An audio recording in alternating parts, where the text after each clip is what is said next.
रुतबे देखो, हलीमा सादिया की हवेली में नबी ने कदम क्या रखा। ये वही हलीमा सादिया है जिनके घर में हफ्तों हफ्तों चिराग नहीं जला करता था, लेकिन जिस दिन से मेरे नबी ने इनके आंगन में कदम रखा है, पूरी कबीले बनु साद की औरतों में चर्चे होने लगे हैं। आपस में बातें किया करती थी कि अब हलीमा सादिया के पास कौन सी दौलत लग गई है कि रातों दिन इसके घर में चिराग जला करता है, पूरी पूरी रात इसके घर का उजाला खत्म नहीं होता। एक दिन औरतों ने कहा था, हलीमा कहा क्या कि कुछ दिन पहले तेरे घर की गुर्बत का आलम यह था कि तेरे घर में चिराग नहीं जलता था, लेकिन अब है कि हम तो चिराग थोड़ी देर जलाते हैं, लेकिन तेरे घर का चिराग सारी रात जलता रहता है। हलीमा सादिया ने कहा था, खवातीन मैंने कोई चिराग नहीं जलाया है, मैं कोई रोशनी का इंतजाम नहीं करती हूँ। औरतों ने कहा था, ताज्जुब है हलीमा, तेरी दीवारें रोशन रहती है, तू कहती है चिराग नहीं जलाती, तेरे घर से रोशनी निकल के छन छन के पड़ोस में जाया करती है, तू कहती है चिराग नहीं जलाती। कहा हाँ मैं सच कहती हूँ, मैंने कोई चिराग आज तक नहीं जलाया है। अल्लाह अकबर। एक दिन रात का सन्नाटा आया, पूरी बस्ती में अंधेरा था, लेकिन हजरत हलीमा सादिया के आंगन में उजाला ही उजाला था। औरतें इकट्ठा हुई, कहने लगी चलो आज हलीमा की चोरी पकड़ी गई है। रंगे हाथों हलीमा को पकड़ते हैं, ये कहती है मैं चिराग नहीं जलाती हूँ, आज बताते हैं कि चिराग जल रहा है कि नहीं। औरतें इकट्ठा होकर हजरत हलीमा सादिया के दरवाजे पर आई है। जैसे दरवाजे पर दस्तक दी है, अंदर आपके शौहर मौजूद थे। दरवाजे पर दस्तक हुई, रात का वक्त था। शौहर कहने लगे, बीवी तुम जाके दरवाजा खोलो, हो सकता है कोई दूध वाला आया हो जिसका हम पे कर्ज है, पैसे लेने आया हो। मैं क्या जवाब दूंगा। अल्लाह अकबर। हलीमा कहती है नहीं आप जाइए। ये बातें होती रही, फिर हजरत हलीमा उठी, डरते डरते जाके दरवाजा खोला। जैसी दरवाजा खोला, औरतों की भीड़ देखी है। हलीमा सादिया चुप खड़ी हो जाती है, सोच रही थी शायद कोई कर्जा लेने वाली होगी, कोई अपना पैसा वसूल करने वाली होगी, लेकिन फरमाती है जैसी मैं जाके खड़ी हुई, औरतों ने कहा था हलीमा आज तुम्हारी चोरी पकड़ ली गई है। मैंने कहा था कौन सी चोरी। फरमाती जब मैंने कहा ना कौन सी चोरी, तो उन्होंने ये कहा था कि तुम तो कहती हो कि चिराग नहीं जलता, आज हम तुम्हारे घर में तुम्हें चिराग दिखाने के लिए आए हैं। हजरत हलीमा सादिया कहती उस वक्त तक तो मैं डरती रही जब तक इन्होंने ये बात नहीं कही थी। जैसे इन्होंने ये बात कही है मेरा डर खत्म हो गया। उसके बाद मैंने कहा ठीक है, एक खातून अंदर आए, बाकी बाहर रह जाएं, दिखाएं मेरे घर में चिराग कहाँ है। एक खातून अंदर आई है, उसने हलीमा सादिया के आंगन पे निगाह डाली है, कोई चिराग नजर नहीं आया। हर ताक खाली है, अलमारी खाली है, दीवार पे कोई चिराग नजर नहीं आया, लेकिन रोशनी बराबर हो रही है। उसने हजरत हलीमा सादिया का चेहरा देखा और देखने के बाद कहा था हलीमा कोई चिराग तो नजर नहीं आ रहा है, लेकिन रोशनी भी कम नजर नहीं आ रही है, बता तो सही ये रोशनी कैसी है। हजरत हलीमा ने फिर हाथ पकड़ा खातून का और वहां लाई जहां मेरे नबी पालने में लेटे हुए हैं। अल्लाह अकबर। मुस्तफा के रुखे अनवर पे कपड़ा पड़ा है, हाथ पकड़ के लाई लाके खड़ा कर दिया।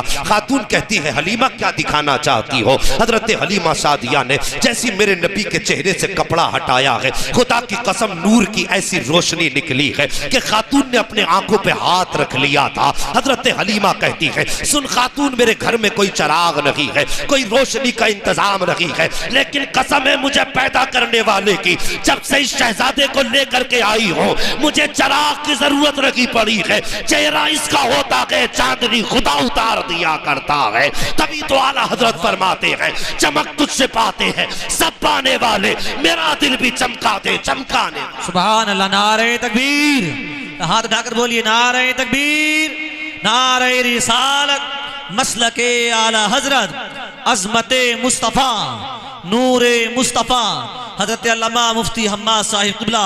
सुभान अल्लाह सुभान। हाँ शाकिर, मैंने किस नबी की बात छेड़ दी।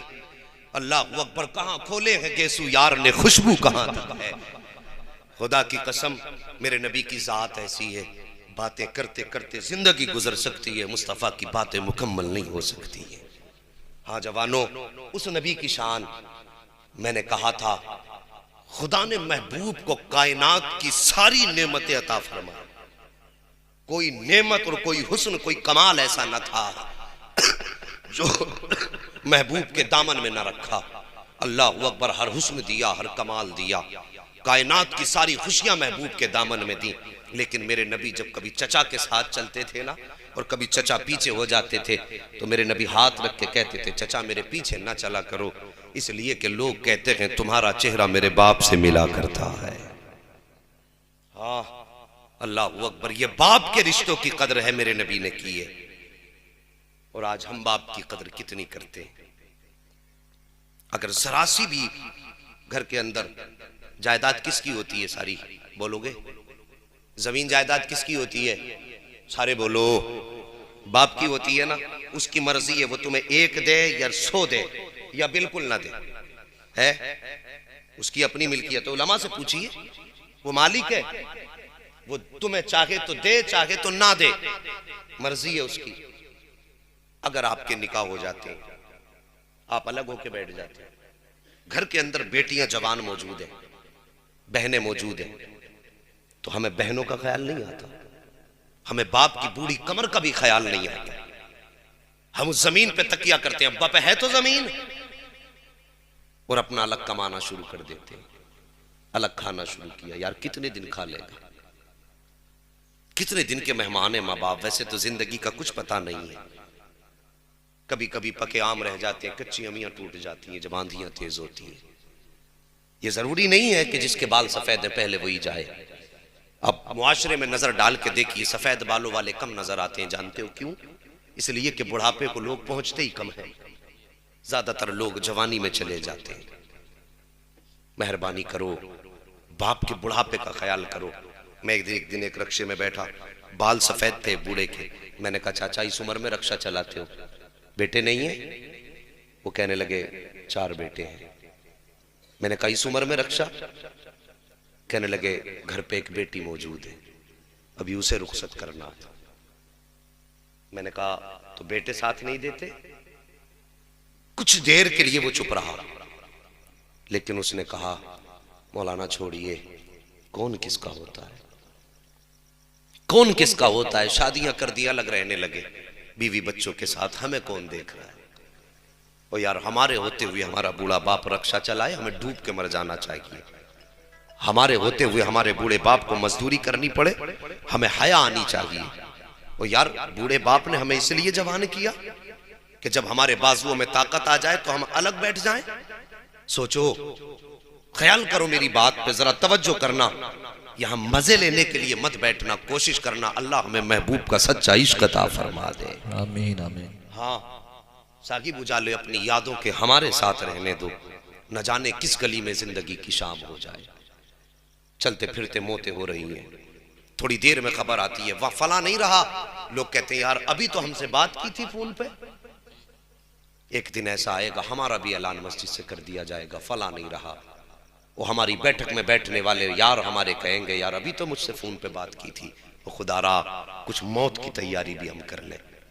माँ बाप से हम अलग होके बैठ गए और फिर उस पे भी लड़ते हैं, जमीन दिलवाओ कुछ हमें, हमारे भी तो 3 बच्चे, इनका पेट कहां से भरे। और फिर बाप के चौराहे पे जाकर के बुराइयां शुरू करते हैं। 4 लोगों में बैठ के कहते हैं यार हमारे बाप को तो समझाओ, उसका दिमाग चल गया है। शर्म नहीं आती? अपने बाप की बुराइयां चौराहों पे करते हो। घरों के अंदर औरतों ने हद करके फेंक दी, कमाल कर दिया औरतों ने। 4 दिन आए हुए नहीं हुए, औरतों में मीम मेख निकालना शुरू कर दी सास के अंदर, कि कभी सीधे लहजे में ही बात नहीं करती, और वो यूं करती है वो यूं करती है। तो मेहरबानी करो, अगर तुम चाहती हो सास से तुम्हें माँ का प्यार मिले तो तुम भी उसकी बारगाह में बेटी बन के जाया करो। हाँ तुम भी तो बेटी बन के जाया करो, और चौराहों पे बुराइयां ना किया करो। जवानों माँ बाप की इज्जत कर लो, माँ बाप बहुत बड़ी दौलत है। और दुआएं मांगा करो, अल्लाह करे कोई यतीम ना हो, किसी के सर से बाप का साया ना उठे। वरना याद रखना जिस दिन बाप का साया चला जाता है उस दिन ऐसा लगता है जैसे सर से सूरज हट गया है।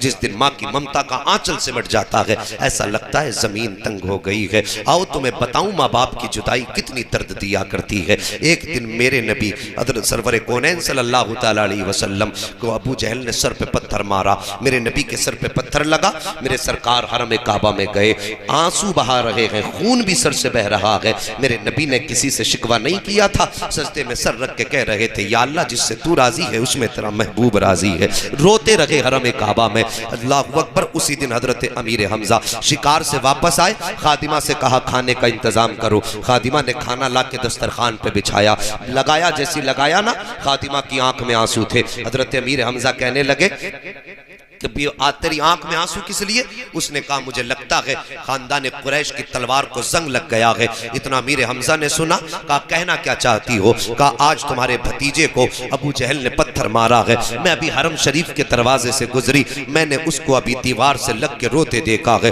अल्लाह अकबर, अमीर हमजा भी ईमान नहीं लाए हैं। इतना सुना, फौरन खाना छोड़ दिया, तलवार उठाई, लोगों से अबू जहल का पता पूछा। वहां पहुंचे जहां अबू जहल बैठा हुआ था। जाने के बाद अबू जहल के सर में जाकर के तलवार का दस्ता मारा, उसका सर फटा, खून बहने लगा। उसके बाद का मेरा भतीजा किसी ने देखा हो तो बताओ। लोगों ने कहा हरम शरीफ में बैठा हुआ देखा है। अल्लाह अकबर, हरम शरीफ में आए हैं, मेरे नबी ने सजदे में सर रखा है। किसी दुनियादार से शिकवा नहीं है, किसी दुनियादार से शिकायत नहीं है, बल्कि परवरदिगार से बातें हो रही हैं। अपने रब की बारगाह में सजदा करके मेरे नबी अपनी फरियाद कर रहे हैं। इतने में चचा आ गए हैं। आने के बाद कहते हैं भतीजे सजदे से सर उठाओ। मेरे नबी ने सजदे से सर नहीं उठाया। 2 मरतबा कहा सजदे से सर उठाओ, अल्लाह अकबर, फिर भी मेरे नबी ने सजदे से सर नहीं उठाया है। तीसरी मरतबा जब चचा ने कांधे पे हाथ रख के कहा भतीजे जरा सर तो उठाओ, मेरे नबी ने सजदे से सर उठाया, उठ के खड़े हुए। फरमाते हैं चचा क्या बात है?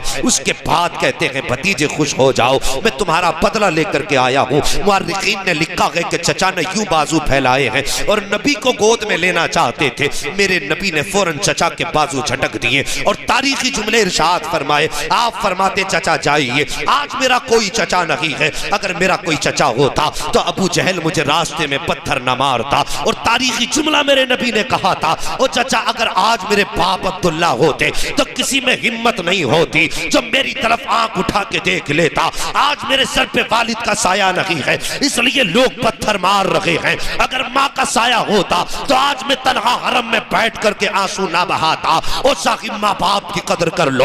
अगर बाप चला जाता है तो कोई सीने से लगाने वाला नहीं होता है। अगर माँ चली जाती है तो कोई आंचल से आंसू पोंछने वाला नहीं होता है।